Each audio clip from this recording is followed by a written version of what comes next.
AI is making some people dumber because they're relying on it too much. Let's get into it. So, I want to address a few different things, but it's true. This is not it's not clickbait title. It's actually something that I believe in and people need to pay attention to. So I'm 19 Keys. I'm a thought leader. I like to keep people up to date on what's going on and teach people how to think, right? Especially about the times that we're living in. It's always good as a futurist to see the world catch up to things that we've been saying for a long time, right? So I need y'all to pay attention.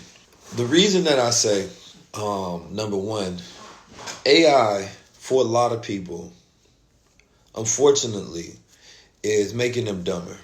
Not everyone, but there's a specific way that you can use AI to where it can make you dumber instead of smarter. And what happens is that people become less dependent upon their own ideas, less dependent upon their own brain, right? And they use AI as a do for all.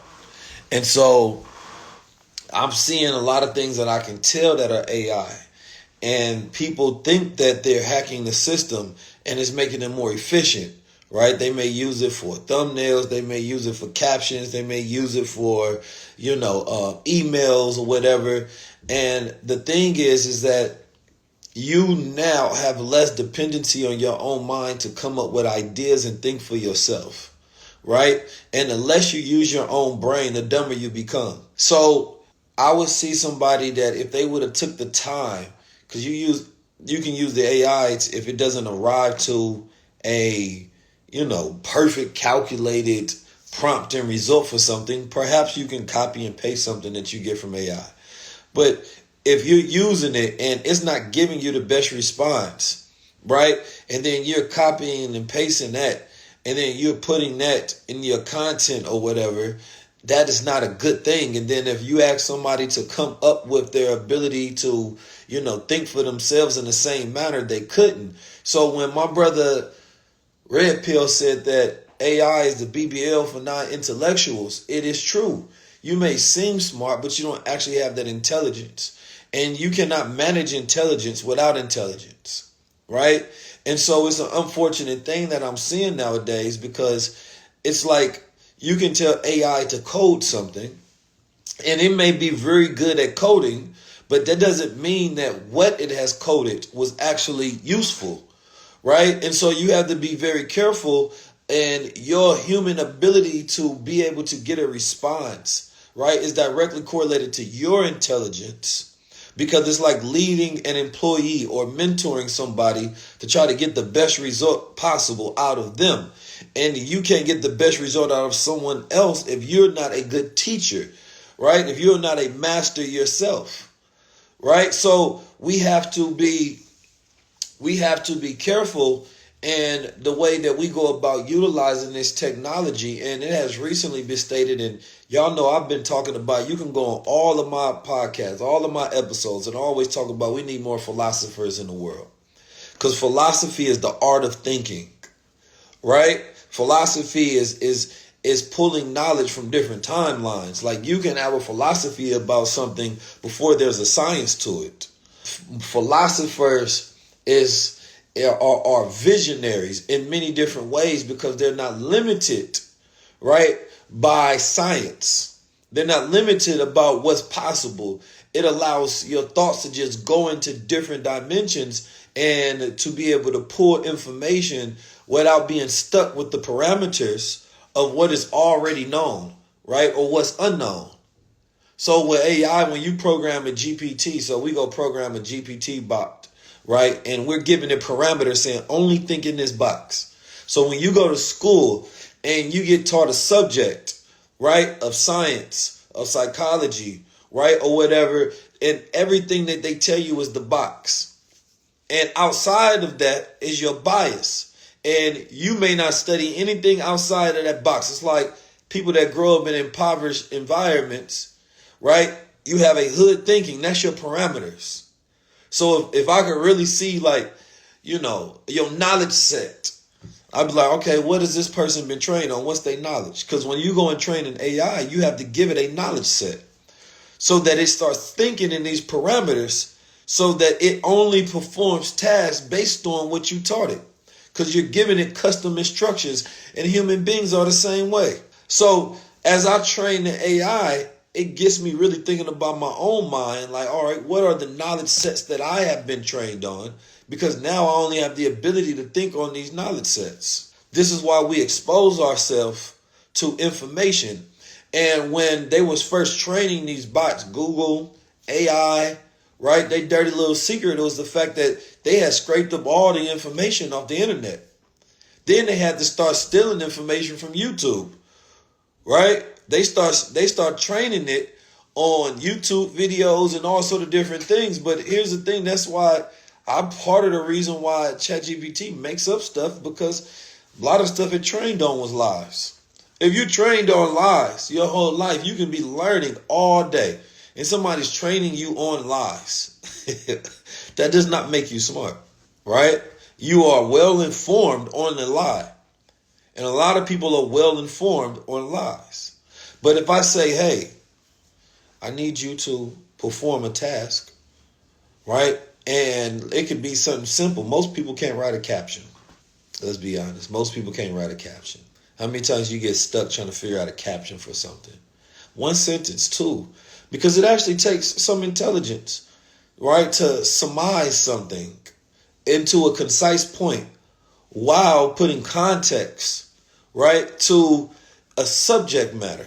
So what you're doing is you're taking lots of information and you're condensing it down to a small point, saying, hey, this is what this is about. And some people, you can say it's not that hard. I understand that. It's not that hard. This should be simple for a human being. We got minds, right? But here's the thing. Everybody's not good at it. This is what you have to understand. See, you can tell AI, hey, write me a caption for this picture. And AI is going to write you a caption. Right now, think about the best writer in the world, right? Or the best social media influencer in the world, and they captions is always hitting, and they always getting tens of thousands and hundreds of thousands of likes. Which person would you want to have write it? This AI or that person? Do you think AI is as good as that person? Absolutely not. Absolutely not. So it's like you go into a second grader and ask you to write it. You go into a third grader. You go into a fourth grader. Are you going to a fifth grader? Right? Are you going to a college professor? Are you going to a social media influencer or somebody that is a manager of it, that is good at it? Like when you're dealing with these AI systems, you don't even know the reference, the grade level, the intelligence that you're even pulling from, because AI has one job, and that's to complete the task. That's just to complete the task. So it completed the task, but was it good? So this is like AI. It can write code, but was it actually useful? And this is why we're now seeing a lot of sentiments that I echo about we need more philosophers, because I was talking with my brother Blue Pill, and he was like, man, I use AI to help write this book. And I had told him, I said, and he said he was feeling guilty. And I said, this is what you need to do is, you have a great mind already. You know how to think. Anytime I talk to him, he always has such a vast knowledge set. I'm always surprised that he can pull information, dates, details, names, and correlate context with things and surmise things in a very powerful way. So I can understand him feeling like he's cheating on his own mind by not doing everything himself. And I said, all you have to do is take the information that AI came up with, record yourself. I need you to record yourself giving your perspective on it. All right? Because that's your intelligence. See, AI is not good at philosophy. This is why most people can't think. Now, your perspective is the value, because information is everywhere. So we have the information. Now, what we're missing is philosophers. I grew up studying philosophy. And philosophy, like I said, is that art of thinking. And the art of thinking is lost because everybody's always asking someone to think for them. Before there was AI, there was Google. Before there was Google, of course, there's YouTube. But there was YouTube, we got influencers. Then you have your teachers, then you have your parents. right? So we're asking, hey, how do I use this? How do I use that? Instead of slowing down, allowing your mind to observe, right? Allowing your mind to observe and understand, and allowing your mind to come up with ideas. Now you're allowing your mind to work and interact. So now it is spinning, right? Now that wheel of thought is going and you're operating, then you start to come up with ideas. But if your brain is not trained to do that, all you can do is react. All you can do is go to someone else and say, what is this for? They tell you what this for, then they put you in a box because they put you in these parameters of thinking to say this is what it's for. So outside of what they told you it was for, you won't think of using it for anything else. So you become less and less dependent upon your mind because you're more and more dependent upon things outside of your mind, outside of your own brain, outside of your gut. Because that's the one thing that AI has been trained off the brain, not the gut. See, this is different. We get into a different place when we start talking like this. It was trained off the neocortex. It was trained off the different processes of the brain and reasoning, right? And all the skills that we have up here. It wasn't trained here. It wasn't trained on the heart. So heart intelligence and gut intelligence is high level. And everybody don't have that because you ain't got a clean gut. But when we go into philosophy, a Goldman Sachs higher up was given a breakdown and said that he would tell his child to study engineering and philosophy, right? If you're going to go into software, because most people don't know how to think about things. And these companies have hired all these people who all think the same. And now they have to hire outside counsel to come inside their company to be like, all right, what do we do with this? Now they have to consult them because everybody is thinking the same, because everybody is going to the next person. There is a story where a famous journalist was explaining how he got integrity in his research, where he say, as a reporter, we would have to go to 4 different sources to make sure we're getting the correct information. And if we went through the 4 different sources, then we did our due diligence. So we go to one source, they tell him something. And what he was doing was he was doing a study about a particular science, right? And it was the scientists they believed that had made some erroneous mistakes, right, in their publications of their work. So he went to one scientist, and the scientist was like, yeah, that scientist be tripping. They published this, and I think they wild. Another scientist said the same thing. Another scientist said the same thing. So he published this work. Come to find out, that scientist's work that he had published was a real accredited scientist. Nothing about it was pseudo, right? And it wasn't what these scientists had said. But what the problem was is these scientists probably all knew each other and were listening to each other and were all misinformed. So even though he did his due diligence of going to these 4 different scientists to try to get references before he published his article in the news, it was still wrong. And he said after that, he had to double up the amount of references before he published anything. Now, we're lazy as a society, so most people don't ever want to go double check their work, right? Most people will never even check their work once in today's time, right? You're not going to go double check these references to make sure that the information that you're putting out, spewing, reposting is actually correct. How many people that actually do that in real life? Let's be honest. But we be believing things, reposting things, not knowing that thing that we reposted is a complete lie, and we ain't double checked it. And if we did double check, we wanted to go check an article that was only referencing the article that we was first checking from. Because what happens is people will wake up early in the morning, go to Google, get their news, then the blogs are reposted. So you go check a blog, right? And be like, I don't want this true. Then you go to Google and they got theirs from Google. But where did Google get theirs from? So You're not, if you don't know how to research, then you don't know how to go above and beyond to actually ever get any truth. So how do you know that your life is not misinformed completely? This is why I say that we have to be very careful when we're using AI, that when I'm teaching anything, I'm always teaching you how to think so that you learn how to think for yourself. That's why on the first day of this event, we're going to get into breaking your worldviews, breaking your limited thinking, to expand your mind so that you become more limitless in the way that you think. Because too many people are stuck and their mind is rigid and it's not malleable anymore. And they don't know how to grow and develop into peak thinking and peak performance of the mind to unleash their power. So this is why now you see all these people saying study philosophy. Oh, I've been saying it though. They probably just started watching High Level Conversations. That's all it was. I've been saying it because I understood that, wait a minute, we don't have enough thinkers and we have all this technology today.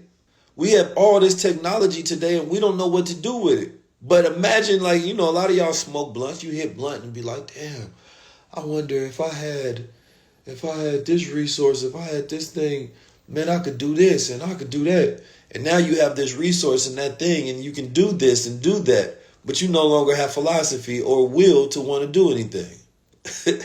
And this is one of the issues with society today, is that what are our demands anymore for our reality? What are our visions? Because we have all of the technology and resources now, but it seems like nobody want to do anything incredible with it. I mean, you can go make a movie if you're not lazy.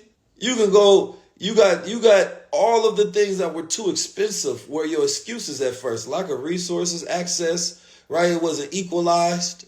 But now you got everything in front of you and we're not even picking it up. Or when we do get it, we don't know what to do with it because we don't know how to think no more, because we've been trained to be so limited in our thinking that we don't know how to think beyond the boxes. And they trained us very good to think inside these boxes. So for me, I say the box don't exist.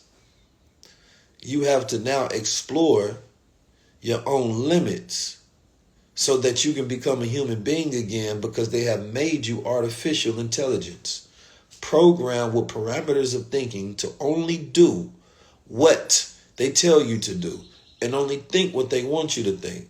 Why you think part of the reason they want to get rid of these not ChatGPT, but part of the reason they want to get rid of TikTok is because you're able to get news that they can't control. You're able to have discussions that they can't control.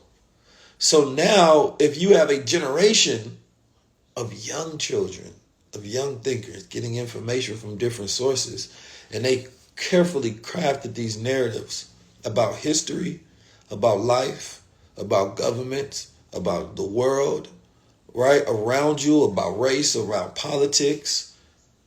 And all of a sudden, you start getting things that's completely outside of what they want you to be trained on. So it's just like an AI. You want the AI to, hey, I need you to only study, black art. Just study black art, because then I want you to only make designs that's influenced by black artists. And then instead of the AI just studying black art, it starts studying all these white artists and Asian artists and Mexican artists. So now when you tell it to create art, it's not creating in the parameters in which you want it to operate anymore. It starts drawing from all these different reference points. Now you don't have control over it. It's the same thing with human beings. They wanted you to be trained on specific information. And now that you have access to information that they don't control, now they got to get rid of this shit. They like, wait a minute, you niggas is on TikTok learning. You learning goddamn different foods that we ain't tell you about, different ways to cure diseases we ain't want you to learn. They like, we can't have that, because now we can't control your flow of information. We can't control what you do, right? So this is why they want to get rid of the mechanisms that allow you to have this freedom, because it liberates your thoughts and it puts you on a different path and it makes their job harder. And so what they're constantly doing is everything that you do, right, in the internet has a fingerprint, is what they call it. Right? They recently took down this website, and it was this website that was selling everybody's information. So you could go on this website and you can literally buy passwords to people's Facebook or people's phones and things of that nature. Right? And the FBI caught these people because everything you do on the internet has a website. So they literally caught this detective from Buffalo who was utilizing this website, and this nigga was buying people's information. And then he's bragging about it under his pseudo name.